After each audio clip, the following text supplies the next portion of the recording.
Rwanda has 360,000 vehicles, and nearly all burn imported fuel.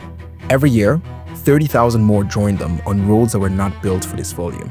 Kabisa is Rwanda's leading electric vehicle startup. They've sold over 200 cars that can be charged in 21 charging stations in Rwanda, 3 in Uganda, and 27 in Kenya. More than 600 vehicles have charged at their stations. People keep telling me that electric vehicles are expensive toys that cannot handle our roads. I've been skeptical too. So last week, I decided to stop guessing and actually test the claims myself. First up, their EV house in Kigali, where Eliza is about to show me what they've actually built. Shall I take you around? Yes. Okay. So tell me a little bit about this place. When did you guys move in? So, let me start from our origin story. We opened up in 2022, and that's because the idea of Kabisa was kind of birthed from two of our co-founders, Lucas Lukaszek and Nicholas Hu. They were kind of very concerned about air quality. They're environmentalists. They're concerned about what can they contribute really to reducing the risks of climate change and everything. And so electric vehicles was rising at that time, and they're like, Rwanda doesn't have any. Kabisa was one of the first brands to bring electric vehicles into the market. So they're like, okay. So we had humble beginnings. We started in Nurskin. Nurskin has been our supporter since the very beginning. Yeah. And we moved out of, while we were at Nurskin, we opened up another store at the Mundi Center just to get a lot of foot traffic and really to introduce ourselves to the market in a different way. And then this year, around March, is when we moved into the Kabisa EV house. The business grew. We needed a proper showroom to really show what our mission is about. What's the most, let's say, hesitant statement that people give you, trying to sell them? Well, a lot of people are fearful about the durability of the car. Can it withstand going outside of Kigali? Can it withstand the Maram roads where there's no tarmac? And that's been one of the things that's been my mission on proving we can. We have trucks, we have 4x4s, we have huge family cars, SUVs that have, they're quite above the ground. So it's just trying to prove that. And a lot of people slowly but surely are coming across and seeing that these are just the same. It just has a battery. The car is the same type of make as the regular ICE vehicles. As Eliza, Kabisa's head of marketing, walks me through their facility, I realized that this is not just a showroom. There's a full garage where you can get your electric vehicle serviced and repaired. Our mission is we're trying to build a full comprehensive e-mobility ecosystem. So what does that mean? Not only selling EVs, but also, like I was saying, the charging infrastructure. Maintenance is a big part of that. Another thing people are super worried about is when something happens to this fancy car, where am I gonna fix it? What's gonna happen? Do we have the experts to do it? And so our founders were like, let's attack every area and provide a solution for everyone. We have the diagnostic bay, and this diagnostic bay is free for anyone. If you have a hybrid, if you have an electric car, to come, and we have all the tech to check it out and see what's going on with your hybrid or your electric vehicle, even ones that are not bought from us. It's like an open door policy here. We want people to feel comfortable, welcomed. And then once we tell you what's going on with your car, it's up to you if you want to fix it with us or not. Okay. What caught my attention the most is that they work on any EV and not just Kabisa vehicles. That tells you something about their confidence in the technology itself and not just the brand. Tofia, the managing director, shows me their operations dashboard. Here they track every charging session at every station. They monitor how their vehicles perform in different conditions across Rwanda. So everything we do just have a system that tracks everything to show, how we're performing. This is not a startup running on assumptions. They know exactly how their cars behave on Rwandan roads, how long charging actually takes, and where their customers drive to charge most often. Why Rwanda? Why did you guys choose to set up Kabisa in Rwanda? Why not kick another country? I think every investor who has a chance to set up something in Rwanda, there's always the smart choice. Yeah. It's a country that aligns policies that actually support, such businesses. We have incredible incentives around EVs in Rwanda that you won't get in any of the neighboring countries.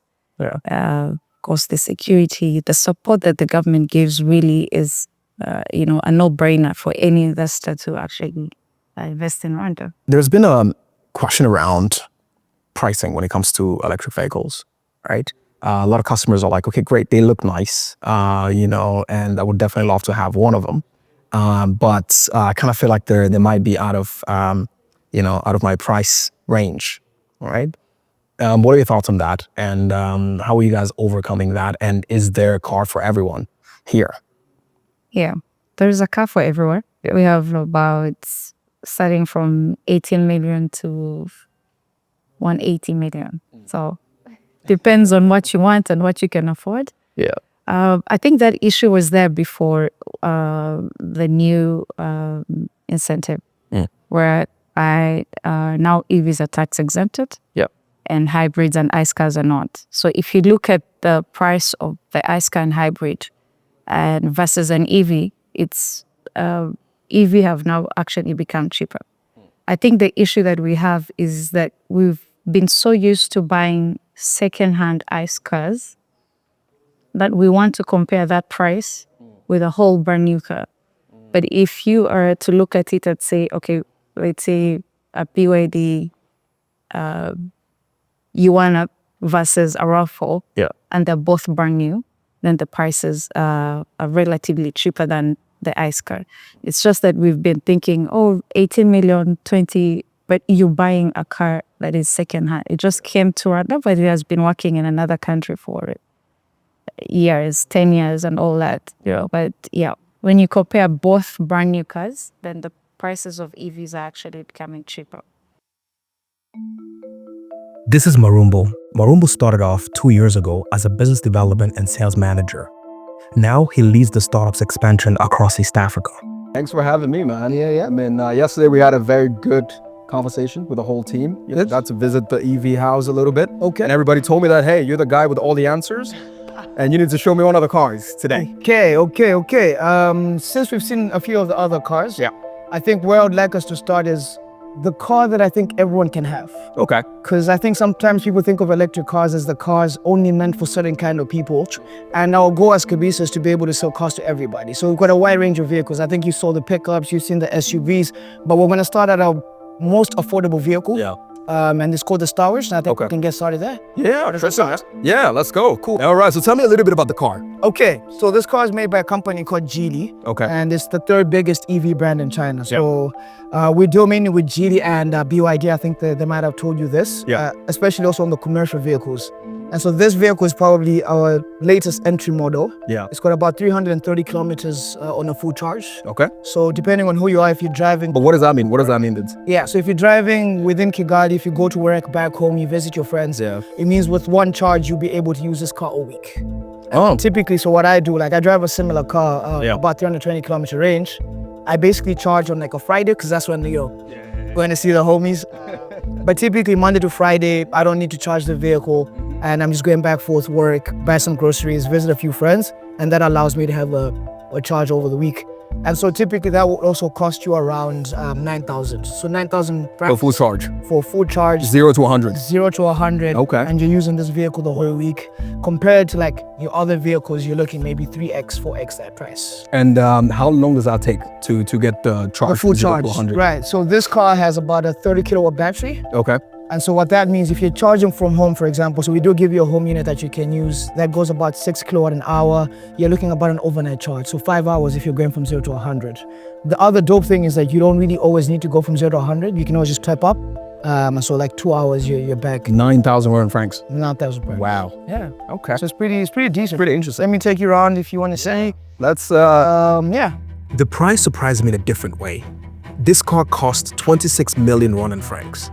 In a traditional market, the same amount gets you a car that someone else has been using for about 10 years. This is brand new, and the charging math is simple. About 9,000 Rwandan francs for a full charge, and the same distance in a fuel car will cost you about 25,000 Rwandan francs. I feel like a lot of the EVs look very fancy, and I might be scared to be able to take this on like a very rough patch road. Exactly, right? Or like, for example, like, if I want to drive from Kigali to Kampala, I don't think all the different, types of cars that you guys have can actually do that. Right. Right. And I think some buyers might be thinking about it in that perspective. So what's your pitch when it comes to that? What? You can prepare. No, but also okay. Look, that's a multi-layered question. Sure. Where do we begin? So I want to start off here. Like I've actually driven an EV from Kigali to Nairobi. So we drove to Kampala as well. Granted, it was a pickup, but it made the trip.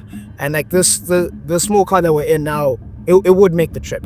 Okay. The roads are fine there. Like even light off-roading, these vehicles will be able to do it. I think at some point we need to find an off-road so you can like take it out for a spin. That 100% interested to see. 100%. But yeah, coastwise. So they're not just pretty, right? But I also do want to address that a little bit. Like I think we have a culture of like not wanting good things, like not expecting that we can have like good things, and it's very subtle and pervasive, right? Like it's like, oh, it's too pretty. Like I need something that's a bit beaten down, or like Exactly. You know, it's battle tested. Battle tested. But no, like you should be able to have a nice car. Like I think there's something about like that I like about it. If I break it, the spare parts are gonna be expensive. Yeah, but like, so I think that's another thing. Like, we only think about now. So people make the assumption that having a combustion engine car or an ICE car is cheaper than an EV. It's really not. It's just that you have a lot more upfront costs for your EV because it's a new car, right? Yeah. So the comparison you gave me, right? If I'm buying this car and I'm comparing it to a second-hand, let's say Kia or something, Yeah. I might spend maybe 8 million more to buy this car right now. Yes. Granted.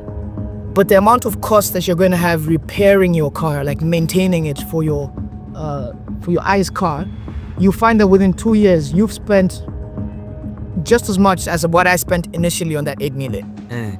And then you couple that with your fuel cost and what you're spending on fuel just to run your vehicle to do like your normal day errands. Yeah. Within 2 years, 2.5 years, we're like break-even costs. Yeah. Now, if you expand that over 5 years, I have spent 60% less of what you spent. We just got to Mount Kigali, all the way from Brevero.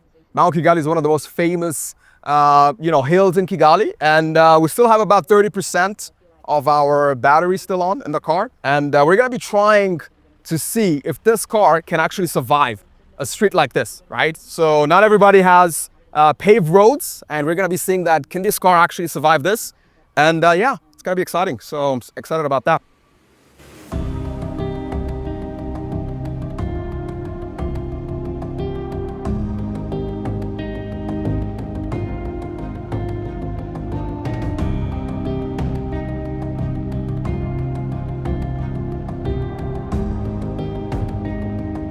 When it comes to affordability or the economics of the car, for a young professional in Kigali earning a decent salary, the financing works. You can take a loan and purchase the car. But the question that you might need to ask yourself when it comes to making a decision if you want to buy a Kabisa car or you want to buy a regular fuel car is fuel prices are going up every single day, right? And as I mentioned, you can have a full battery for about 9,000 Rwandan francs while charging. If you're going to be moving around, going to coffee shops, going to work every single day, you might end up spending 100,000 on a monthly basis, or even let's say 25,000 Rwanda francs on a weekly basis. So I think that's another thing to think about, right? We just drove from Revero to Mount Kigali, which is about what? So it's about 12, 15-ish, but we did do a bit of driving around. So Okay. Like I said, give or take 1 or 2 kilometers on that range estimates, but we can check now how much sort of battery and range we have. So going up the hills, AC on and everything, we're about 24%, so we use about 6% from that drive going up the hills and shooting. And range-wise, we've used about 20 kilometers. So roughly checks out if you add in the efficiency of going up the hills and like all the off-roading we've done and a bit of driving. It checks out. And now I think we can head to the closest charging station, which is in Nyamirambo. You might think that the price of buying a brand new car is actually really high, but when you factor that in, you realize that the math actually makes sense. All right. Cool, man. So yeah, The Gilly. we've had a fun afternoon driving around Kigali. Yeah. We've gone up hills, we've gone up dusty roads. I think the $1 million question for me is, would you own an EV? Would I own the EV? Yeah. Would I buy the car? Yes, But let me give you my pros and cons. 1. The price point is solid for a brand new car. Number 2, when you buy the car, they install a charging station or charging system at your house, which is pretty cool. Number 3, the cars are smooth, very nice interior, and pretty easy to drive. Now let's look at some of the things to think about before buying a Kabisa EV car. 1, if you're going to be doing a lot of road trips, you really have to plan ahead because they still don't have charging stations across the entire country. So if you're going to be going in a certain location, you have to calculate how much battery you have left, how many kilometers you're going to be using, and also look at and try and spot different charging stations you could stop by. The Kabisa team has told me that they're actively working on increasing the number of charging stations throughout the country so they could better service their customers. Number 2, the price point. Many people still complain that EVs are still expensive for the average person. The Kabisa team told us that they have cars ranging between 18 million and 180 million Rwandan francs. If you're earning a decent salary in Kigali or in any other city, this might make sense. But if you're not, you might have to think twice before purchasing one of these cars. And lastly, these cars are beautiful, man. I drove one of their Geely models on a dirt road, and the only thing I kept thinking about is how beautiful this car is to be driving on a dirt road. So I think if I bought one of these models, this is the only thing that I'll be thinking about every time. But again, this is not something to worry about because they have a lot of different models. So you could buy something that actually works for you and the condition that you're going to be driving in. With that being said, if you're looking at buying your first car or you're looking at switching to an EV, I highly recommend that you go to the Kabisa website, book yourself a test drive, and experience the EV revolution yourself.